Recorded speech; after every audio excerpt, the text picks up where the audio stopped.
how does this relationship impact our everyday lives? Join the conversation on Our Voices each week right here on KTN News.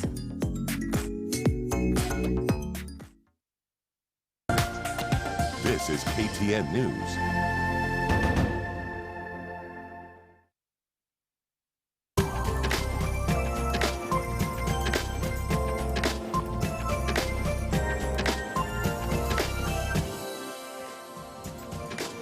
Once again, thank you so much for staying with us. We continue the conversation we've been having with Bernice Nissi. And of course, I see a lot of your feedback. Just keep it coming. I'll be sampling it at the end of this program. Now, Bernice has been sharing her story with us. She was born into a single mother family with 2 siblings, lost her mom at the age of 10, looked for her dad at some point, found him, but it was not as she expected. Now, she's been sharing that bit of her journey with us.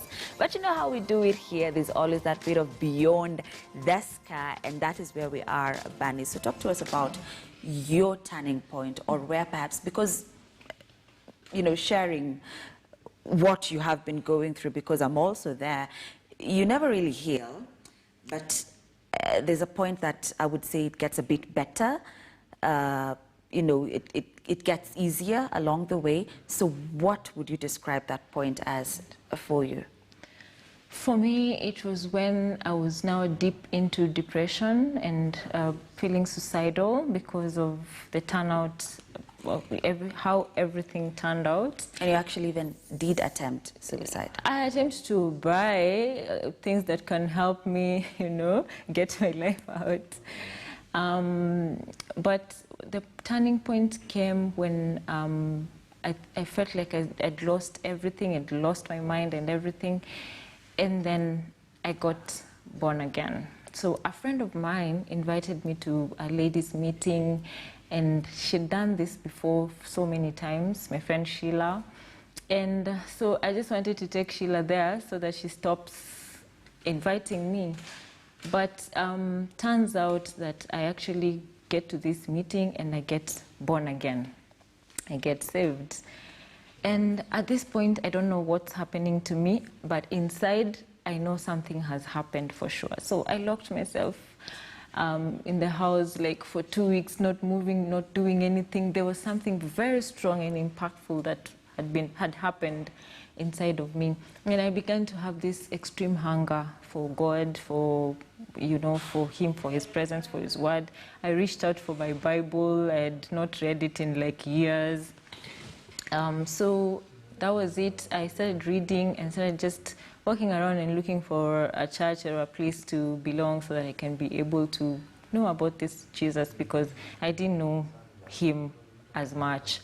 So that was it, and I finally settled in church and just figuring out myself. And then in the process of figuring out myself, I meet a very, very, very incredible man, actually a couple, Apostle Sansta Peterson and their wife, Wanda Peterson, who literally helped me change my life like forever.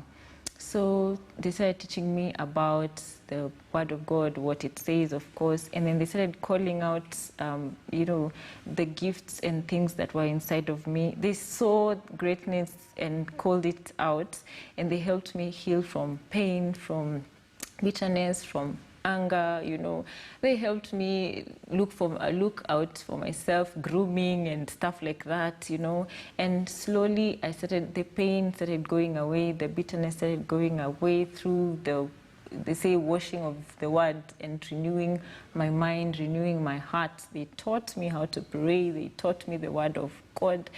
Literally mentored me to a place where I looked back and I was like, that's not me. Like, that's not me. It's someone else that I can't even identify. I have to work at knowing who this person is.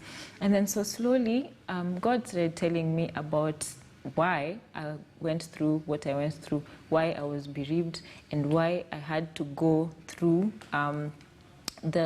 the emotional stages, the bitterness, the anger, the low self-image, that it wasn't for me, it was for every other orphan out here who is provided for, who school fees, they're taken in, housing and everything, but who are suffering inside like I did. So I needed to go through all those psychological, and emotional mishaps so that I can be able to reach out to others. So that was very interesting to me.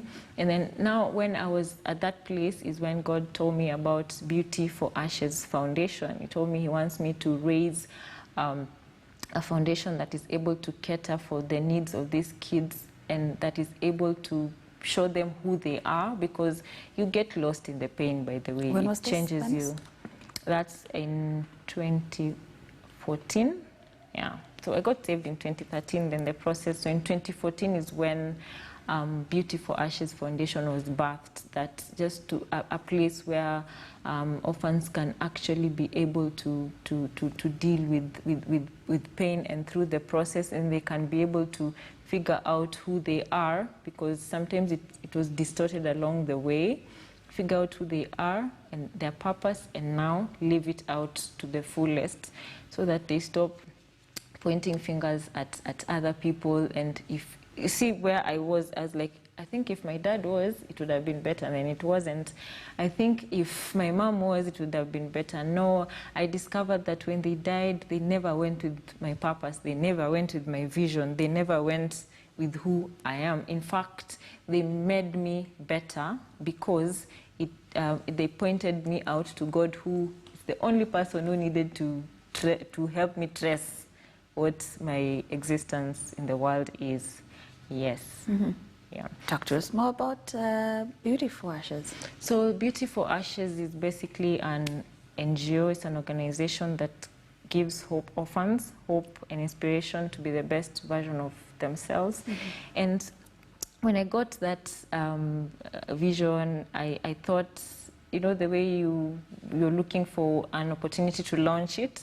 So I started contesting for Miss World, Miss Kenya, Miss all those misses, my God. I contested for those things up and down in this town. And when I wasn't crowned, it's good enough that I was in a good environment with good mentors, that, of course, I felt bad that I wasn't given an opportunity to do genuinely what I thought I needed to do. So that was when the Face of Hope and Inspiration was born.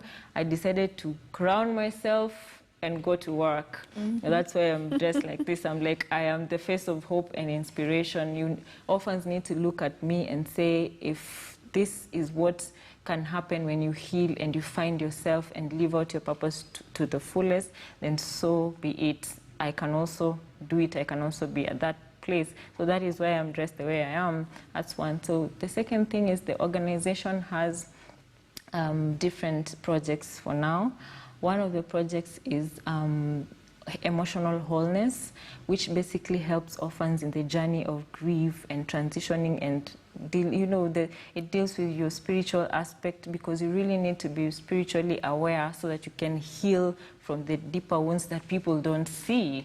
You can heal from things that pain you from inside, and that way you can be able to really know who you are when you're not clouded by bitterness and anger and self-hatred, self-defeating patterns. You can now discover who you really are and your mission. The second project is a talk show. We basically tell stories of orphans or who are just able to express their journey and how far they've come, just because we notice storytelling is a very interesting and powerful tool, because once people really see the light at the end of the tunnel in someone else's life, it's easy for them to identify with one or two things in that person's life that they can be able to get inspiration from, And then the third project is the caregivers training. Now, I realized, like, for me, when I was bereaved, no one around me knew how to respond to that. And I realized people who own orphanages, relatives who take in orphans, sometimes these orphans get out of your house worse than when they went. When you are taking them in, you are genuinely helping them.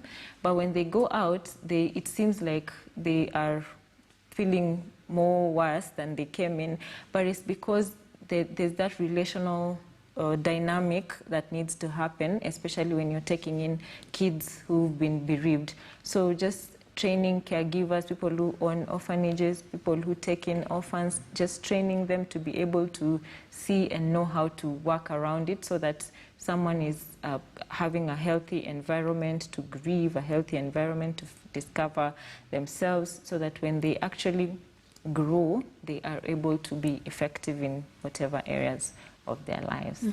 Yes. Talk to us about some of the experiences, I'd say, you've had with, under the foundation, of course, with, you know, say, orphans. If there's one particular experience that, you know, was really, really shocked you or something. When I was training, or when I was with them, or when you were with them. When I was with them. Yeah. One of the things that has really I don't know how, has it changed my perspective about things, is the way these orphans have a strong, they have a strong call in their lives. Like, someone can be bereaved as early as 5 years old, but you can be able to identify these kids' gifts and these kids' talents as young as 5, but they tend to shy away from it. I think it's because they don't feel good enough, because they don't feel deserving enough. So I feel like if at least they can be able to like just go through a transition, that they can be able to remove the pain from the picture and just, you know, focus on that particular thing that's eating them, that's ailing them. Because those kids, or those whichever, in those orphans, they now tend to focus on the pain and make excuses for not reaching where they're supposed to be, just because, you know, if my mother was here, if my father was here, something small, you're being canned, or you're being, you know, you're being taught the right way, and then you start making excuses. If come on, you have like a gift inside of you, stop making excuses, just go through the process. But once you're done, just step up and live your life. Step up and control your destiny, instead of, you know, I've been there before, like, you do something, but now, you know what, I know this is wrong, but now it becomes an excuse.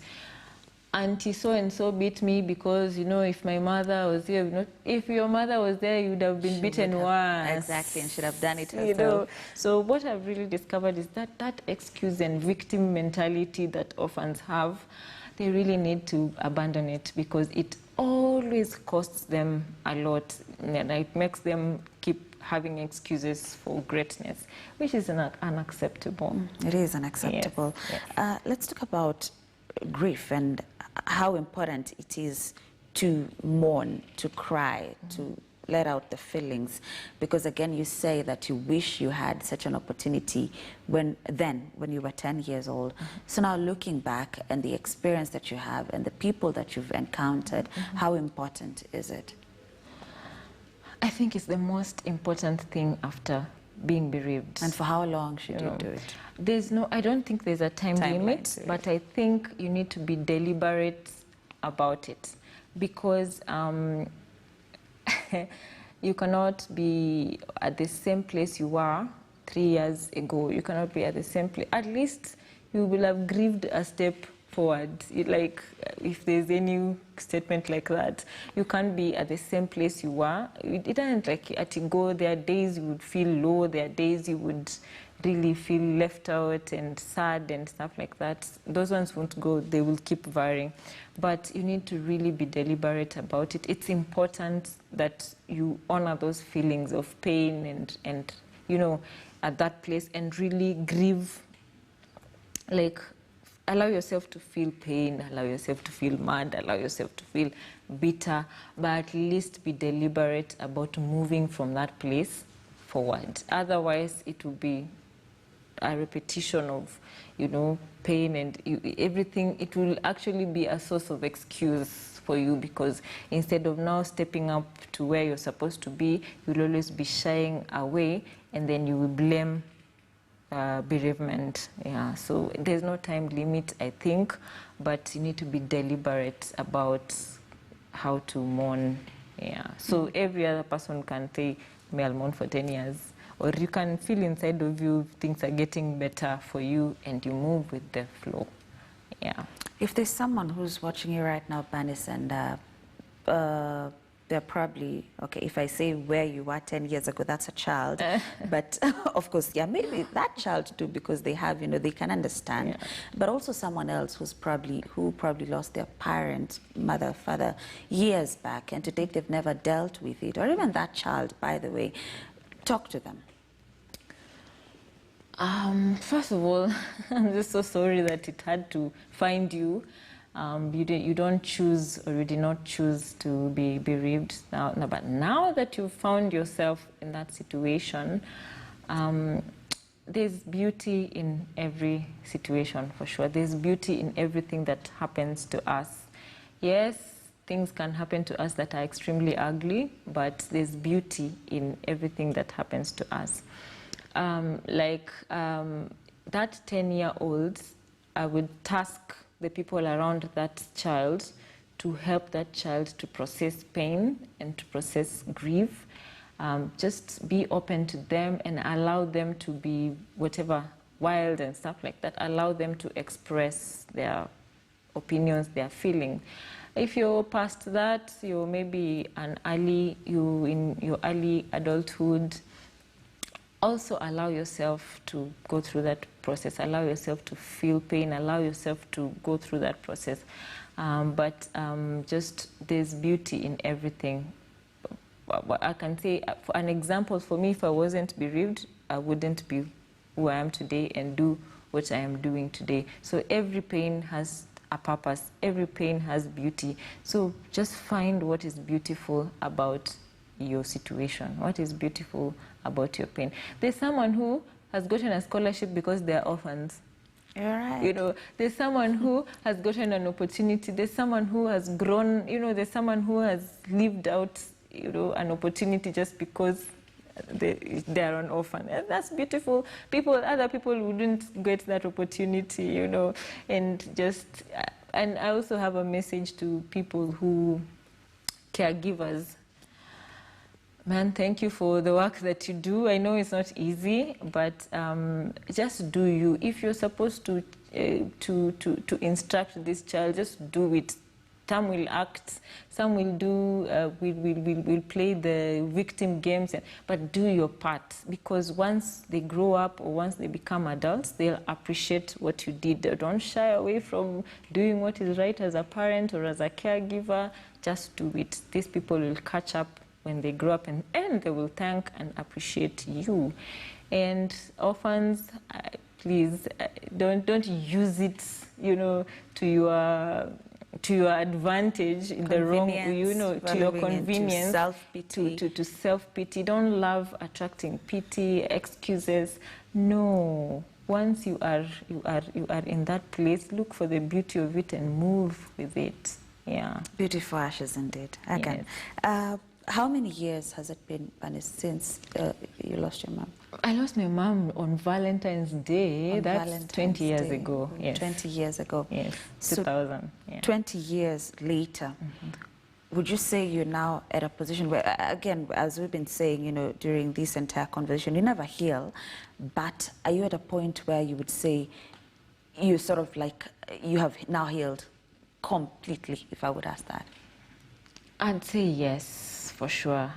I'm at a place where it doesn't bother me anymore, both emotionally and I'm at a place where it's no longer an issue for me. It's no longer pity. In fact, I get so mad when someone plays the pity card on me, because I'm like, wait, I'm not any lesser just because I lost a parent. No. So it's been a process, a long one, 20 years, but honestly, I'm at a way better place. Yeah, I can be able to go to someone's funeral and not cry. You know, I'll be there and be like, guys, I'm sorry. You know, yeah. So I'm at a way better place. But for me, not You for do? them. I don't. I think I should I'm get bad. there. No, I should get there. I should get where you are. Yeah. Now, I'm told we need to wrap up, Bernice, but just allow me. I know this could be a bit intrusive, but I want you to talk to two people. Your dad and Judy, your sister, right? My sister, yeah. I want you to start with your dad. Then I know Judy's is the good part. So let's end with It that. had its own, through here. challenges. Wow. To my biological, because I've had different dads along the way who've mentored me, but to my biological father, just know there's no bitterness, there's nothing between us, just that we are what it is. We are daughter and dad. So I'd say it was good to know you, by the way. That's what I'd tell you, and I wish you long and good life.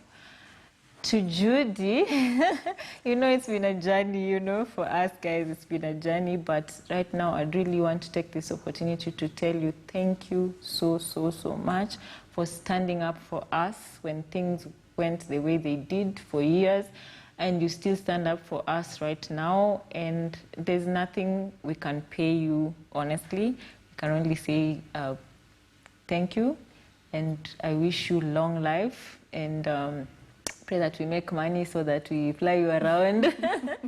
We fly you around the world so that you can actually enjoy, because I know you gave up a lot to be able to see us through school, see us be responsible adults, and thanks a lot. And I think one more person that I really want to give credit to, two more, is my sister Masha. She has been the cop in the family and the cop in my life. She's always there. Where are you? What are you doing? Like, you know, she's always held me accountable. Thank you so much, Masha. I love you so much. I love you, Judy. And one last person or people is the Peterson household. Sansta Peterson and Wanda Peterson. Man, hats off. None of this would ever be possible without your love, without your support, and without your mentorship. Love you all. Thanks. Great place to end it. Thank you, Bernice. Thank you for sharing your story with us.